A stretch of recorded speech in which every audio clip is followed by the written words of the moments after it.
Hello, my friends. Today, once again, the front is moving not in our favor, so we'll start this update right away with the Siversk direction, where the Russians are making significant advances.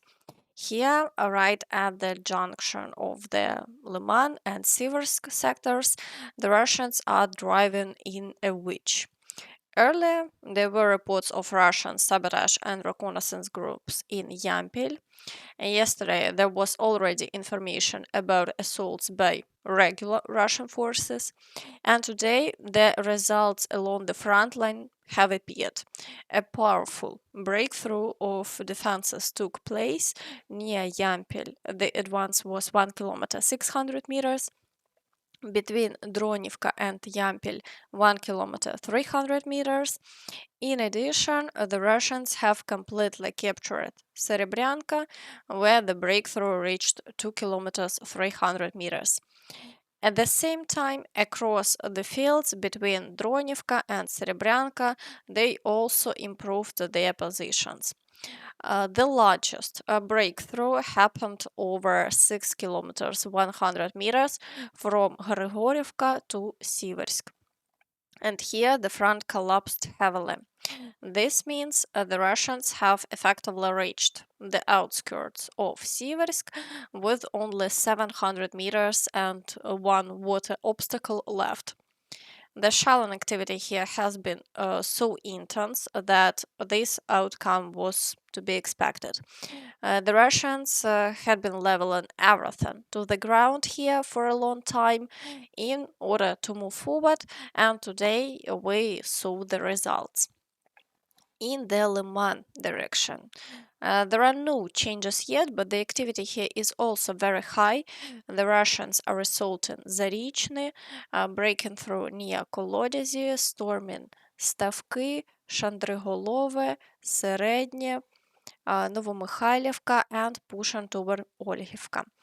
Overall, the fighting is very fierce, and the Russians are increasing the number of strikes here. In Borova, unfortunately, the situation has also worsened.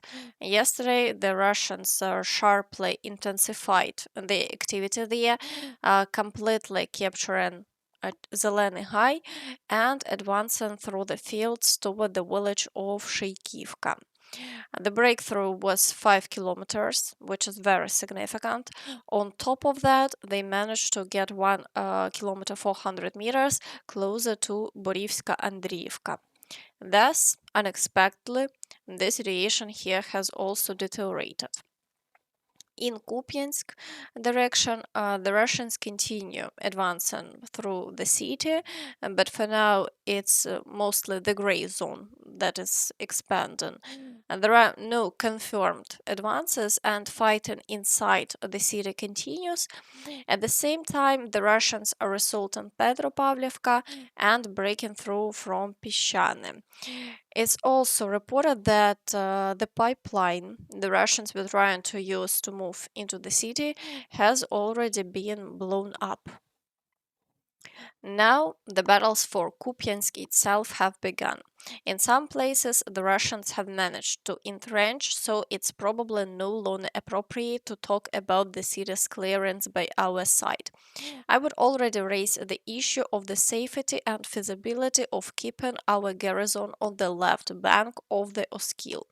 The Russians could have been held back in Kivsharivka alone for many months, but now, unfortunately, the situation has changed. At the border, the situation is also not simple. The Russians are assaulting Ambarne, Odradne, and pushing through in the area of Krasne Persha. But for now, the Ukrainian forces are repelling all attack and there are no changes.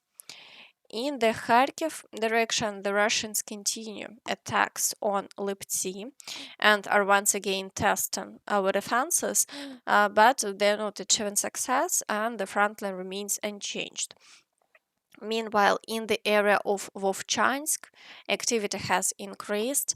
The Russians are trying to break into the city, assaulting the village of Tykhe and Vovchansky Hutory. But the front line here also remains unchanged. In the Sumy direction, the Russians are trying to break through in the area of Loknya and across the border, but they have no success, and the front line here remains stable. At the same time, fake information is spreading, claiming that Russians are retreating on a large scale in this area. In reality, there are no major changes along the front line here. Today, a lot of fake news is being circulated just to get views, so don't fall for fakes. Zelensky said that the Russians suffered defeat here and are redeploying troops from the Sumy direction to other fronts. The Sumy operation failed. They suffered heavy losses, first and foremost in manpower. As of today, I don't know what will happen tomorrow. Let's call it tomorrow. But as of today, they have abandoned this direction and shifted their equipment and personnel elsewhere. I believe they have taken even heavier losses there. We will provide more details within the next 2 days. Now, moving to the Konstantinivka direction. Here, the Russians are pushing in the area of Chasiv Yar, assaulting Stupochki, advancing beyond Alexandro Shultine, attacking Pleshiyivka, Klebenbyk, and Rusin Yar, and pushing past Poltavka. Meanwhile, as we already know, Ukrainian soldiers report that the Russians have managed to advance closer to Konstantinivka along the highway. Though officially this hasn't yet been confirmed, it was precisely because of this advance that there were statements claiming Russian sabotage and reconnaissance groups were already entering the outskirts of Konstantinivka. Therefore, the situation here is indeed worsening. In the Dobropilla direction, the Russians are assaulting Zolotый Колодязь, Vilna, Nove Shahove, Nikanorivka, Shahove, and Volodymyrivka. The level of activity is very high, and it hasn't been possible to turn the situation in our favor. The Russians continue attempts to expand the territory under their control. In the Pokrovsk direction, the Russians are storming Rodinske, Krasny Liman, the outskirts of Mirnograd, Novoekonomichne, Mirolubivka, Promень, the southern outskirts of Mirnograd, Lysivka, Dachinske, Molodetske, Novopidgorodny, and are pushing in the areas of Kotlene and Zvirove. The situation here is extremely difficult as the Russians carried out more than 60 assaults per day, but so far they haven't managed to advance further, and there are no significant changes along the front line. In the Novopavlivka direction, the Russians are advancing through the fields toward the city and are also assaulting Dachne, Filia, Ivanivka, and Alexandrograd. This creates a rather serious encirclement threat for the settlements of Alexandrograd and Dachne, but so far the Ukrainian forces are not retreating and the fighting continues.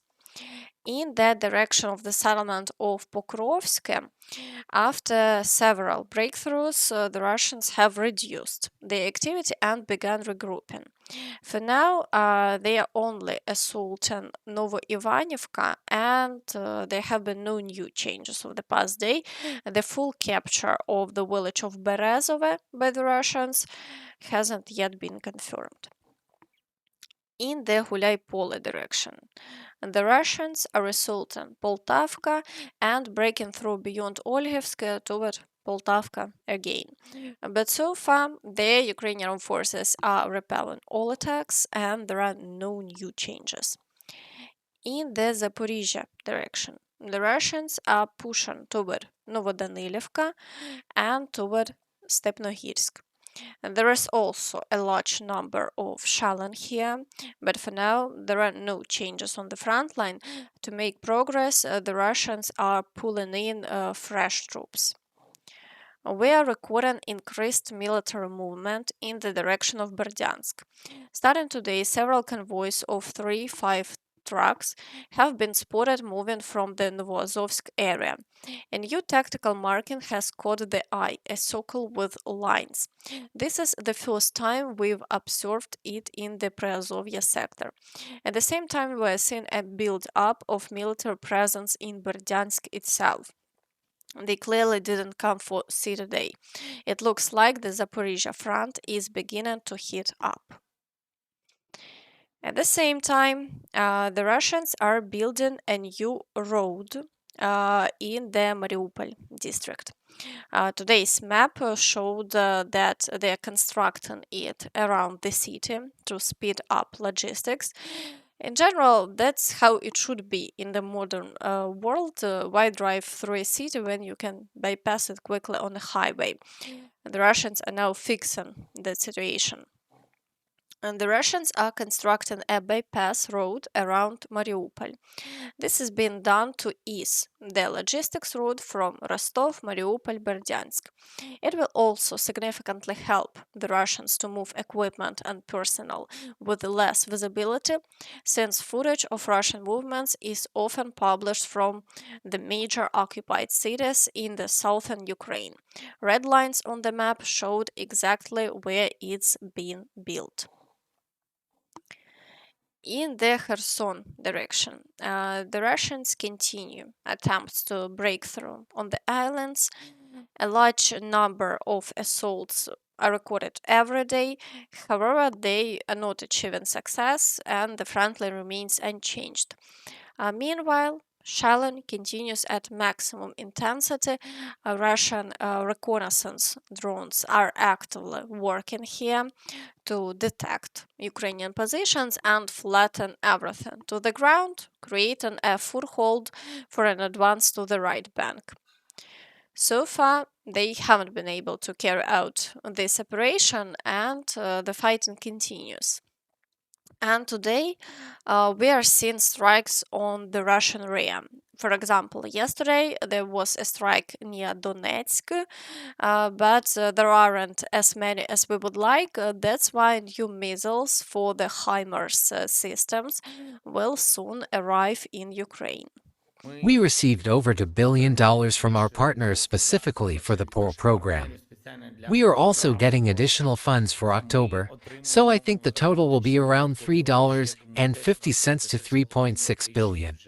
The first two packages are $500 million each, as far as I understand your question. And what will be in these packages? I won't go into all the details, but there will definitely be missiles for Patriot and HIMARS systems. If there are HIMARS missiles, more Russian bases and warehouses will soon be hit again. Zelensky also said he plans to end the war this year, but if that doesn't happen, then Plan B comes into effect.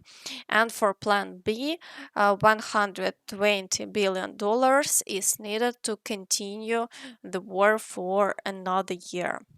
The cost of this war, as of now, and the challenges we face, 1 year costs $120 billion. $60 billion comes from the Ukrainian budget, and I need to find the other $60 billion for next year. I hope we finish this war, but in any case, plan is to end the war, plan B is $120 billion.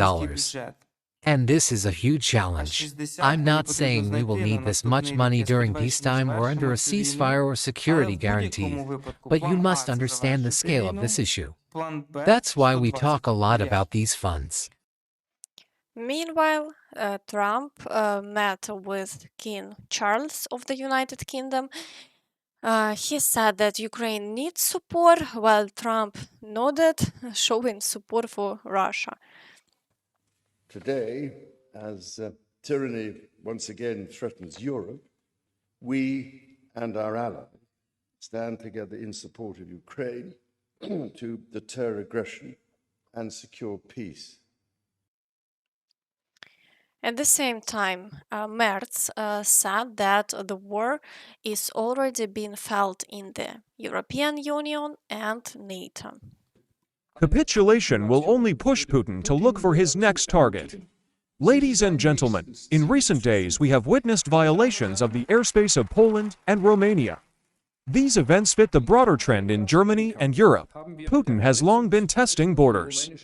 He sabotages, spies, kills, and tries to sow uncertainty. Russia wants to destabilize our society, but we, ladies and gentlemen, will not allow it.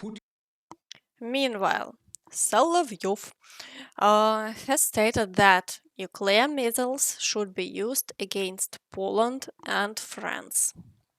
And do I understand correctly that Macron wants to go down in France's history as the last president? The truth is, there will be no one to write France's history in the case of a nuclear war. The problem is that with steps like this, they are bringing closer the moment when either Ukrainian or Polish territory, where all these forces are deployed, could be hit with a nuclear strike, starting with tactical nuclear weapons. In this context, I'd like to ask both political leaders and the military, you are bringing this moment closer. As for Kellogg's statements like they'll dare, oh, they will dare. You won't even have time to react before they do, because all of this is practiced in real drills, just automatically.